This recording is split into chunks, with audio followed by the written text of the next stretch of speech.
Siklus Krebs atau siklus asam sitrat adalah sederetan jenjang reaksi metabolisme pernapasan seluler yang terpacu enzim yang terjadi setelah proses glikolisis dan bersama-sama merupakan pusat dari sekitar 500 reaksi metabolisme yang terjadi di dalam sel. 8 tahapan siklus Krebs yaitu sitrat, isositrat, alfa-ketoglutarat, suksinil, suksinat, fumarat, malat, dan oksaloasetat. Tahap yang pertama yaitu asetil koenzim A atau asetil-CoA yang merupakan hasil dari proses dekarbooksilasi oksidatif dan memiliki 2 atom karbon akan mengalami kondensasi bersama oksaloasetat yang memiliki 4 atom karbon, sehingga akan membentuk ikatan senyawa yang berkarbon 6 yang disebut dengan sitrat.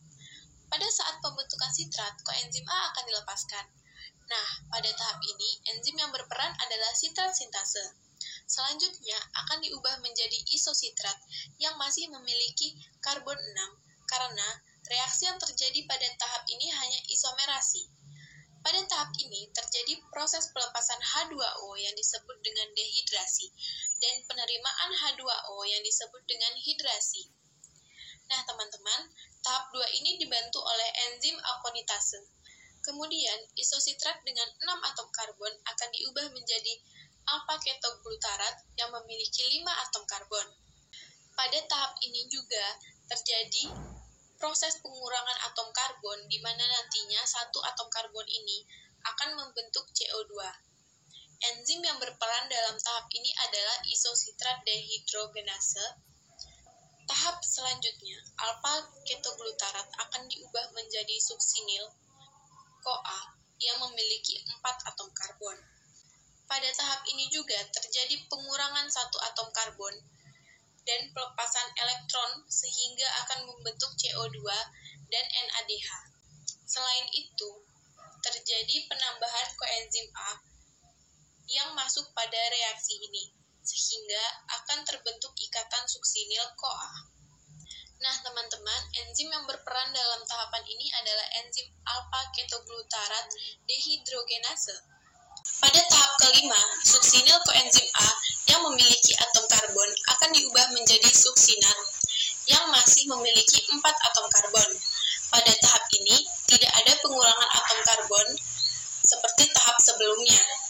Tapi pada tahap ini terjadi beberapa reaksi yaitu fosfatinograning atau PI akan berperan pada tahap ini sebagai pemutus ikatan koenzim A yang terdapat pada suksinil, sehingga pada tahap ini koenzim A akan dilepaskan. Fosfat inorganik akan berikatan dengan GDP membentuk GTP. Namun pada beberapa sel fosfat yang telah membentuk GTP akan ditransfer lagi ke ADP sehingga membentuk ATP. Baik ATP ataupun GTP, keduanya memiliki energi yang sangat setara. Enzim yang membentuk tahapan ini adalah enzim suksinil CoA sintase. Kemudian, tahapan yang keenam yaitu suksinat yang memiliki 4 atom karbon akan diubah menjadi fumarat yang memiliki 4 atom karbon. Nah, pada tahap ini terjadi pelepasan elektron sehingga elektron akan ditangkap FAD membentuk FADH2, perubahan suksinat menjadi fumarat. Pada tahap ke-6 ini dibantu oleh enzim suksanat dehidrogenase. Tahapan ke-7 adalah terjadinya pengubahan fumarat menjadi malat. Enzim yang berperan pada tahap ini adalah fumarase. Pada tahap ini juga terjadi penambahan H2O atau air yang prosesnya dikenal dengan hidrasi. Selanjutnya, tahap terakhir yaitu tahap ke-8 di mana malat akan diubah menjadi oksaloasetat kembali.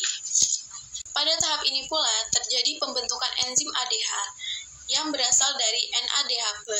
Enzim yang membantu pada tahap ini adalah malat dehidrogenase. Jadi dapat kita simpulkan bahwa dalam satu kali siklus atau satu senyawa asetil koenzim A akan menghasilkan 3 NADH, 1 FADH2, dan 1 ATP.